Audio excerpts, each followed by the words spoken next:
mais um Prosa Sem Filtro.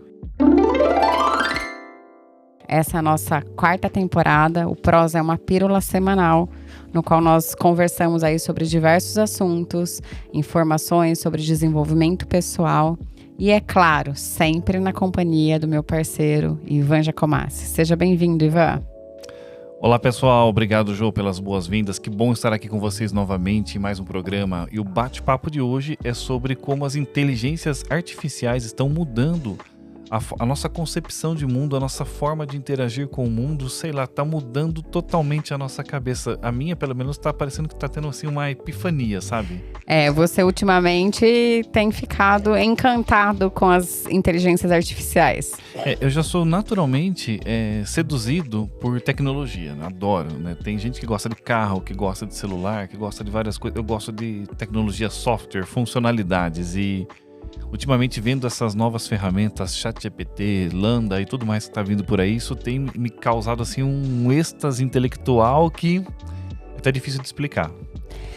Quero lembrar vocês que este programa é um oferecimento Perfix Consultoria, nossa patrocinadora oficial. Sem ela, não estaríamos aqui hoje, hein, Ivan? Valeu, Perfix. Muito bom. Então, nós vamos falar sobre a inteligência artificial, que é uma tecnologia que está revolucionando, como você disse aí, o mundo de uma forma, né? A forma com que vivemos, a forma com que trabalhamos e a forma com que nos relacionamos. Então, não poderíamos deixar de falar sobre a inteligência artificial aqui no Prosa Sem Filtro, né? Exatamente. E eu acho legal da inteligência artificial em 2023 é porque parece que agora ela chegou. Porque já faz alguns anos que nós estamos vendo ali os ensaios, né? Potencial, aplicações, estudos, pesquisas, já está desde 2018, 2017, eu me lembro de já ver ensaios bem interessantes sobre o potencial da inteligência, aprendizagem profunda, aprendizagem de máquina, o que isso poderia fazer pela humanidade e que isso ia chegar e seria palpável por nós. E agora, de repente, você abre o seu computador e está ali, é sua, você pode utilizar. E na verdade, desde o momento, né, que a gente está vendo esse movimento, ela está trabalhando aí não só as tarefas repetitivas, né, que a gente diz, vai entrar e vai pegar o espaço ali, atividades repetitivas, mas também novos produtos e serviços, né? Então, existe aí uma questão de uma grande transformação que vem acontecendo. E acho que, de um lado, como tudo na vida, tem perdas, né? E tem ganhos. E aí, acho que a questão que me chama a atenção são as novas oportunidades de trabalho. Como é que você, né? Como é que você está vendo isso? Novas oportunidades... Não, na verdade, não é uma entrevista isso aqui, né, Ivan? É um bate-papo, né? Eu achei que você queria saber minha opinião. Realmente, assim, com relação a novas oportunidades de trabalho, eu acho que isso ainda vai demandar um tempo de amadurecimento. Eu acho que primeiro, eu sinto pelo menos assim, eu vejo como um primeiro momento em que você vai integrando ao nosso próprio trabalho existente. E sim, isso vai criar gradualmente novas oportunidades, novas colocações, novas aplicações. Mas eu acho que o primeiro passo que está sendo dado é com essa abertura e essa disponibilização efetiva em larga escala, é que você pode utilizar e melhorar ou mudar a forma como você realiza o seu trabalho atual. Eu entendo o que você está dizendo, e como a gente está falando dessa questão da inteligência artificial, como ela está mudando o mundo em que nós vivemos, na verdade, nos relacionamos e inclusive o ambiente de trabalho, eu acho que assim, a questão da tecnologia, ela já vem há algum tempo, né, mudando a forma com que nós vivemos, principalmente e consequentemente o nosso ambiente de trabalho. E agora chegou num momento, né, que a gente lá atrás dizia assim, algumas atividades repetitivas, né, dá para automatizar, dá para ficar mecânica e tudo mais. Só que existem atividades repetitivas que são cognitivas, né? Então, de repente, um processo ali que é muito um passo atrás do outro, a inteligência artificial hoje consegue automatizar. Hoje não, mas já há algum tempo isso, e agora isso só vem ganhando mais força. E de repente, assim, me traz uma questão de que algumas tarefas, né, por exemplo, na área jurídica, né, que a gente pensa em um advogado, pode ter algumas tarefas que serão automatizadas e uma inteligência artificial vai fazer essa tarefa por ele. Médico, engenheiro, assim, a dimensão do negócio é muito grande, porque assim, a nossa concepção do que é uma tarefa automatizável, ela está subindo muito rápida, porque antes, alguns anos atrás, você pensava, não, você vai ser automatizado se você só souber fazer tarefas elementares, né, tarefas básicas, porque o robô ele pode te substituir se você simplesmente faz lançamento de notas no sistema, faz um cadastro, coisas que são assim claramente repetitivas e sistematizáveis. Só que, na verdade, qualquer coisa que possa ser escrita num algoritmo também pode ser automatizado. Então, assim, antes era o auxiliar que podia ser substituído. De repente, a IA substituiu o assistente e ela já entra no nível de um júnior, um analista júnior pleno. Porque hoje, quando você olha o que a IA te oferece, como dada a capacidade de aprendizagem que ela tem, você pode jogar dados para ela e ela te devolve uma análise. Se você pegar hoje um software como o Power BI, por exemplo, e plugar uma base de dados e gerar um dashboard, na verdade ele já até vai gerar um dashboard automaticamente para você, quer dizer, a IA consegue ler aquela tabela, entender quais os melhores gráficos, trazer, e ela já gera texto de interpretação. Por exemplo, se você jogar lá, plugar ela numa tabela de vendas do mês, o Power BI já vai gerar automaticamente uma tabela, um mini texto dizendo, olha, o vendedor A é o vendedor que mais vende, ele é proporcionalmente melhor na região X, e aí ela já constrói essa mecânica básica de análise. Então, o que antes parecia... E isso, quando você pensa assim, olha, plugar uma base de dados, construir uma análise e tirar insights, até algum tempo atrás nós diríamos, não, isso não é uma atividade simples, isso não vai ser automatizado. O que vai ser automatizado é o lançamento do dado, talvez no máximo o plug da base de dados, mas tem que ter um analista por trás trabalhando isso. E não, a IA consegue fazer isso, faz isso muito bem. Eu fiquei discutindo com o ChatGPT outro dia uma tabela e ele analisou a tabela melhor do que eu quando eu me dei conta. E na verdade, assim, a gente está falando sobre essa questão, eu acho que é importante, a gente tem um ganho exponencial aí, de um lado, inclusive de otimização de tempo, né? Coisas que você levaria um certo tempo para executar, você vai levar um tempo menor. Isso vai fazer com que a gente também tenha mais tempo livre, ou possa vir ter mais tempo livre, porque a tecnologia ela está aí para que a gente possa saber utilizar ela da melhor forma possível para que, de fato, tenhamos mais tempo livre. A questão é, será que estamos preparados para todo esse processo? Olhando tanto para habilidades técnicas quanto comportamentais. Porque quando eu falo dessa questão da inteligência artificial, eu entendo também que exige de nós uma habilidade digital mais avançada, um conhecimento da tecnologia, do aspecto digital, um pouco mais avançado do que nós temos hoje, tecnicamente, né? Tanto é que a gente já conversou isso, olha, nós precisamos saber um pouco mais sobre programação, sobre algoritmo, não que nós vamos nos tornar programadores ou desenvolvedores de alguma tecnologia, mas para que consigamos entender um pouco mais sobre este processo, o que está por detrás e a partir daí utilizar a ferramenta da melhor forma possível. E de um outro lado, as nossas habilidades comportamentais cada vez mais se fazendo necessária, né? E eu sei, né, até pela experiência, pela vivência e por estar no mercado corporativo, clínico, enfim, de mentoria e tudo mais, o quanto nós, seres humanos, não queremos entrar em contato com as nossas habilidades comportamentais, com o nosso comportamento, com as nossas emoções e com os nossos sentimentos. E, de fato, cada vez isso fica mais evidente o quanto é isso que nos separa da inteligência artificial. Porque, lógico que a inteligência artificial tem uma mente, né, cognitiva muito melhor do que a nossa. A capacidade de armazenamento, de gerar informações, velocidade e tudo mais é muito melhor do que a nossa.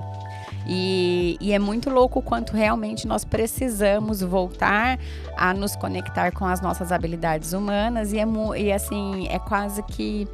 É difícil dizer assim, olha, você precisa ser humano. Você não é um ser humano. E como é que você precisa ser um humano, né? Então, algumas habilidades que você disse assim, ela fez uma análise melhor do que a minha. Uma análise, provavelmente, ela deve ter feito melhor do que você. E o seu pensamento crítico é melhor que o dela? Olha, esse é um ponto bem interessante. Eu tenho medo, sabia? Eu tenho alguns medos, na verdade. Eu tenho medo, por exemplo, quando você fala que ela vem para trazer mais tempo livre pra gente. Eu tenho medo que em algum momento esse tempo livre seja para ter mais tempo para procurar um novo emprego. Porque a dimensão do que ela pode, a tecnologia, nos substituir é inacreditável. Porque hoje você tem modelos que são treinados, que analisam exames melhor do que médicos.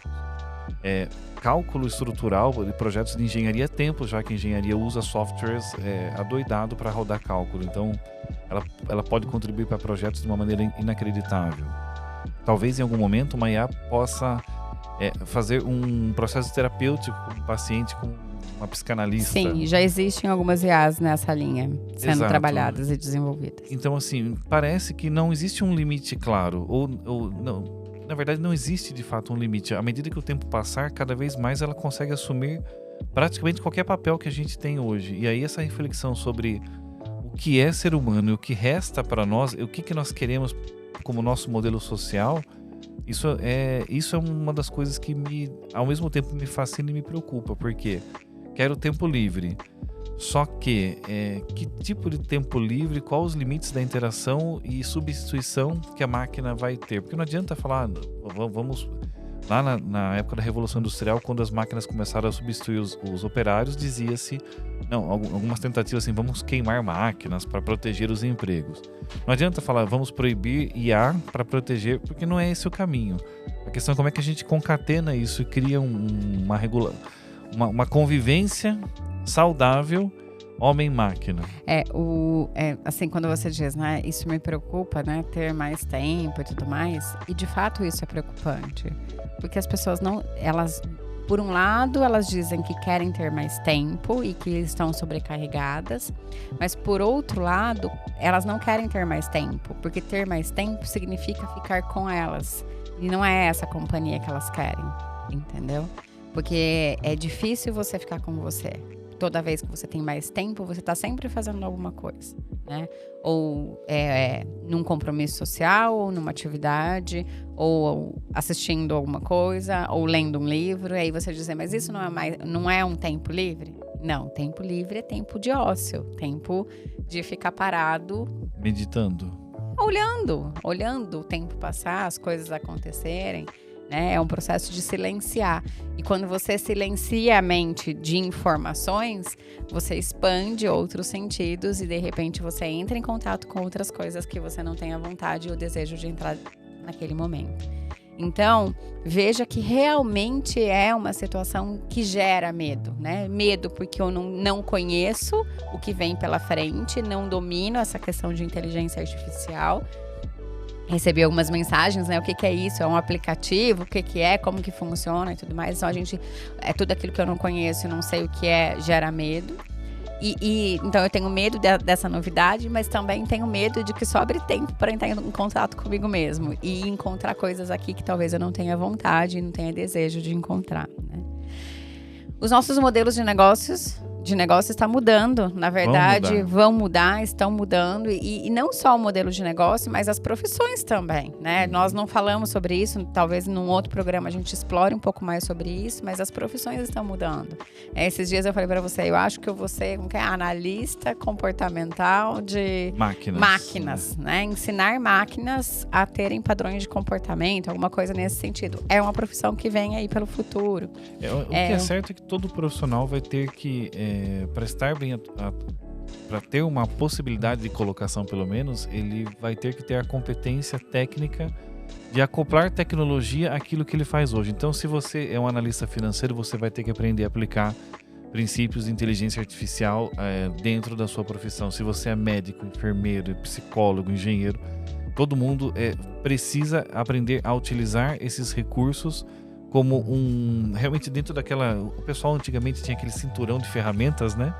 É mais uma ferramenta, uma baita de uma ferramenta que está sendo colocada. E acho que, assim, uma coisa que assustou muito o pessoal é que quando se pensava em inteligência artificial, o pessoal imaginava aquela um assistente realmente funcional, né? Porque hoje, se você pegar a do celular, seja a Siri ou qualquer outra aí, você tenta dar uma ordem para ela, elas são burras, né? Assim, desculpa o palavreado, mas tem que falar muito quadradinho, certinho, e ela erra o comando muitas vezes.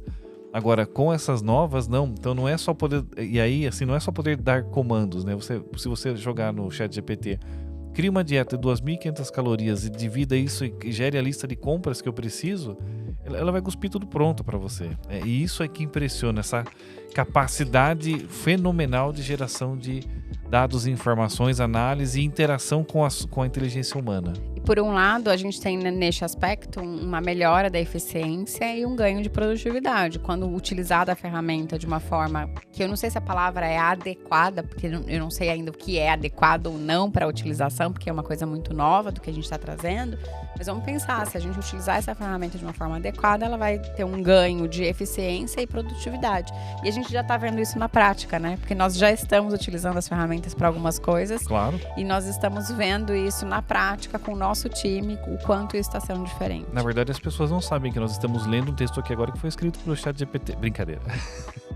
Mas isso me leva ao meu segundo medo, que eu mencionei que eu tinha 2. Meu segundo medo é o medo do emburrecimento pela preguiça de pensar realmente, porque as coisas estão tão mastigadas, né? Até foi interessante, conversando com a minha mãe, já uma senhora de 60 anos de idade. Que espero que ela esteja nos ouvindo nesse espero. momento. Abraço, pelo menos né, a nossa mãe. Se nem minha mãe me ouvir, temos um problema. Mas foi interessante que ela me perguntou assim, tá, me explica o ChatGPT de uma forma interessante, assim, né? Eu falei, olha, mãe, imagina o seguinte, quando a internet veio, todas as bibliotecas do mundo que ficavam distantes, de repente, ficaram na esquina da sua casa, porque todos os livros estavam ali disponíveis. É isso que a internet foi o primeiro golpe. Ela trouxe, olha, tá aqui os livros. E aí veio o Google. O Google, ele foi como uma espécie de uma bibliotecária. Porque assim, os livros estão lá, mas eu quero um livro sobre finanças. Onde eu encontro essa bodega? Então, o Google, como um bom bibliotecário, ele ia lá, te mostrava, o livro está aqui. E você ia fazendo pedidos, ele te trazia os livros e cabia você ler. Mas isso já foi um segundo grande ganho. O ChatGPT, ele é um personal professor. Então a biblioteca está lá, você tem o bibliotecário, só que você tem um professor também e você pode dizer o seguinte, olha, eu quero um resumo rápido aqui, me conta a história do Brasil em 5 minutos, resume para mim. Ele vai sentar e ele vai resumir essa história para você. Então, esse é o tamanho da mudança, né? A biblioteca, o bibliotecário e agora o professor Ele particular. não é só um professor particular, né? Ele é quem faz as provas por você. Que pode fazer a prova por você. Exato, ele é realmente aquele que você pode dar ordens e ele obedece cegamente. Não é o professor que está ali para te ensinar. Ele é um escravo praticamente. Exatamente. Mas acho que essa é uma forma legal de explicar a diferença de proporção entre essas guinadas de tecnologia. Muito bem, Ivan. Eu acho que esse papo vai continuar em outros programas, né? Porque eu quero falar um pouquinho depois com você também. Num outro episódio oportuno aí um pouquinho sobre a questão da educação. Nós falamos um pouquinho sobre habilidades, o quanto é importante essa habilidade, tanto técnica, né, de tecnologia, quanto as habilidades comportamentais. E num próximo episódio nós vamos conversar um pouquinho aí sobre essa questão da educação, quanto ela está nos preparando para isso. Legal. Muito obrigada, vocês já sabem. Nos sigam nas redes sociais, no nosso Instagram, mentes.em.foco, no YouTube, Mentes em Foco. Coloca lá, podcast Mentes em Foco, você já vai direto para o nosso canal no YouTube. É importante que você se inscreva no nosso canal do YouTube, se inscreva no Spotify. Então, mande mensagens, compartilhe, interaja com o nosso conteúdo, porque só assim é que vamos saber se nós estamos no caminho certo. Mentes em Foco é um oferecimento Perfix Consultoria, o RH estratégico que a sua empresa precisa. Saiba mais sobre a Perfix no seu site www.perfixconsultoria.com.br. E se você quer ser um apoiador do nosso programa Mentes em Foco, acesse também o apoia.c Mentes em Foco. Tudo isso está aqui na descrição. Então você clica lá e se você quer ser um apoiador, você pode apoiar o nosso programa por menos do que um cafezinho por mês. E se você quer ser um patrocinador oficial também, Mentes em Foco, temos vários benefícios. Entre em contato com a nossa equipe. Muitos recados, né, Ivan? Muitos, mas vale a pena, né? Até o nosso próximo episódio. Valeu, pessoal. Galera!